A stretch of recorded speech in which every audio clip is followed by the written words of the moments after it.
Fala comigo, nação rubro-negra. Um vídeo que eu não gostaria de fazer, né? Não queria trocar essa ideia com vocês sobre um vice da Supercopa do Brasil, ainda mais sofrido da forma que foi. O Flamengo provou um pouquinho aí do veneno, foi um cenário bem semelhante ao de 2021, né? O Flamengo saiu atrás no placar, buscou o empate, virou, deixou o adversário empatar, a decisão então foi para os pênaltis, só que naquela ocasião o Palmeiras desperdiçou 3 oportunidades de fechar a partida e sagrar-se campeão, né? Então o Flamengo aproveitou o erro, a falha, enfim, do Palmeiras, e dessa vez quem falhou até mais vezes foi o Flamengo, né? O Flamengo desperdiçou aí diversas oportunidades de fechar a partida, sagrar-se tricampeão, não aconteceu, mas a grande polêmica da partida foi a cobrança do Vitinho, né? Por que não Gabigol? Por que não outro jogador? Quem escolheu o Vitinho? Enfim, como aconteceu. Na saída de campo, Diego Ribas já tinha explicado um pouco, falado sobre como ocorreu essa decisão, né? Que foi em consenso geral dos jogadores, etc. Enfim, mas não entrou muito em detalhes. O Paulo Souza corroborou, né, com o discurso do Diego, disse na coletiva de imprensa que foi escolhido, que partiu da comissão técnica ali dele, escolheu os 5 cobradores, a ordem dos 5 primeiros cobradores, mas que em caso de cobranças alternadas, ele fecharia com o consenso de quem tivesse à disposição ali. Então, corroborei um pouco com o discurso, mas a torcida ainda buscava uma resposta do Gabigol, né? Porque o Gabigol não decidiu ir para o pênalti depois do Hulk, né? Que o Hulk converteu, retornou, voltou tudo pro início, o Hulk converteu, e por que não o Gabigol?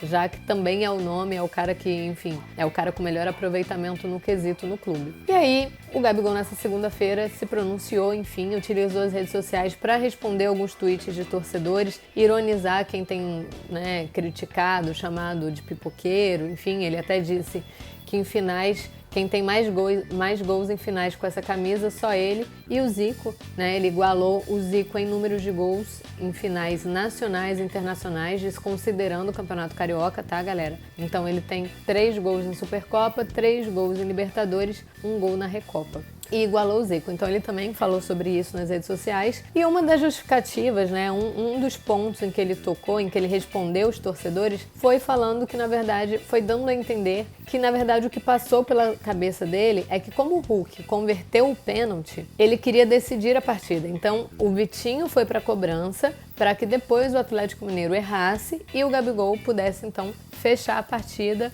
e, né, ser o nome ali da conquista, ser o cobrador que de fato decidiu a cobrança pro Flamengo e para a decisão da Supercopa. Isso foi o que ele justificou, né? Ele até mencionou, foi um torcedor que explicou isso, e ele ali no Twitter utilizou para falar que alguém inteligente, finalmente, né, como alguém conseguiu entender e compreender o que passou pela cabeça dele e no consenso dos jogadores. E aí eu tô aqui para dar minha opinião se eu achei uma estratégia correta ou não.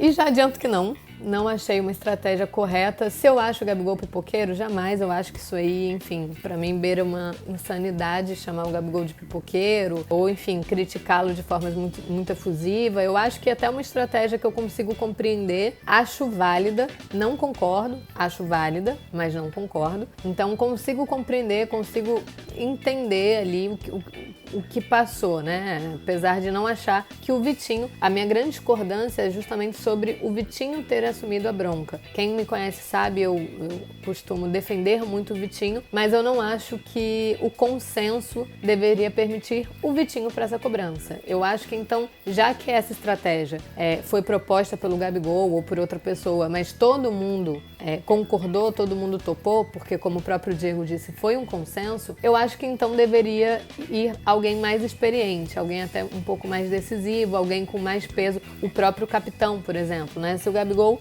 não vai para a cobrança e o Gabigol quer ir para a próxima, caso o Atlético Mineiro erre, para que ele consiga, enfim, fechar o ciclo das decisões e trazer mais um título para o Flamengo, então, na minha opinião, deveria ir o capitão do time, que inclusive, né, bateu muito bem, né, a sua primeira cobrança, então estava uma tarde inspirada, uma tarde confiante. Eu acho que todo mundo ali estava bem confiante, exceto quem tinha desperdiçado suas oportunidades. E aí, na minha visão, deveria o capitão. Não acho que o culpado, na verdade, de fato, seja seja, o Vitinho por ter topado, eu acho até que o Vitinho assumiu a bronca mesmo, chamou a responsabilidade, correu o risco, foi o único ali que aparentemente decidiu correr o risco, e acho que isso deveria ter passado por outras pessoas. Não concordo com a estratégia porque aquele pênalti já era decisivo, justamente porque se perdesse o jogo acabava, né? Caso você se fizesse, se o Flamengo conseguisse converter aquele pênalti, continuaríamos ali e estaríamos até agora, caso ninguém tivesse errado, né? Então, aquele pênalti ele era tão decisivo quanto o próximo que o Flamengo cogitou que existiria. Assim, eu só acho que não dá pra, em uma disputa de pênalti valendo o título, não dá pra fazer planos pensando no próximo, pensando no que vem, principalmente quando essa cobrança é alternada. Se ainda tá ali na ordem dos 5, tudo bem, pode ser que o segundo perdendo, você tem um terceiro, enfim. Mas uma cobrança alternada, qualquer pênalti é muito decisivo, porque se o jogador erra, o jogo acaba. Isso serve pra gente, isso serve pro lado de lá. Então não dá pra gente montar uma estratégia pensando e considerando só o erro do adversário. A gente também tem que considerar quem vai pra cobrança, como vai pra cobrança, se esse cara tá confiante o suficiente ou não. Eu ainda acho que o Vitinho, por mais que ele tenha assumido a bronca e se sentisse confiante, chamou a responsabilidade, é um jogador que deveria ter partido de outros atletas e dele mesmo, a visão de, cara, se eu desperdiçar, eu já sou um jogador muito manchado com a torcida. Eu tenho muita coisa a perder. Tem jogadores aqui que talvez tenham menos a perder. Tem jogadores que, enfim, usam uma braçadeira, ou então tem mais peso no time justamente para momentos como esse, sabe? Porque o Vitinho já é um jogador muito manchado com a torcida. Então, eu não acho que tenha sido uma estratégia correta. Acho válida, entendo a origem, mas não acho correta. E aí eu quero que vocês deixem aqui as opiniões, se vocês concordam ou não concordam. O que vocês acharam do Flamengo também no tempo regulamentar, porque eu achei o Flamengo muito bem. Depois eu quero até gravar um vídeo e trocar uma ideia com vocês sobre os lados positivos da Supercopa. Eu acho que nós tivemos bastante lados positivos, né? Tivemos uma excelente partida, mais uma excelente partida do João Gomes. Tivemos também o Lázaro, uma grata surpresa. Eu sempre falo aqui que o Lázaro ainda não se provou muito no futebol profissional. Deu uma assistência absurda. Aquele segundo gol do Flamengo foi um gol,